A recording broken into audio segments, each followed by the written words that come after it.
দুনিয়াতে যেমন আছে না ডানপন্থী বামপন্থী, আল্লাহ রাব্বুল আলামিনের কাছেও কিয়ামতের মাঠে একদল মানুষ আল্লাহ পাকের ডান দিকে থাকবে, আরেকদল থাকবে আল্লাহ পাকের বাম দিকে।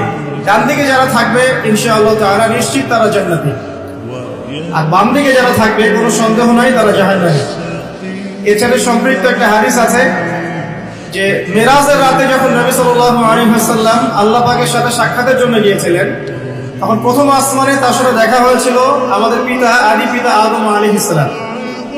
আদম আলাইহিস সালাম একবার ডান দিকে তাকাচ্ছেন, একবার বাঁ দিকে তাকাচ্ছেন। যখন তিনি ডান দিকে তাকান তখন হাসতে শুরু করেন, আর যখন বাঁ দিকে তাকান তখন তিনি কাঁদতে শুরু করেন।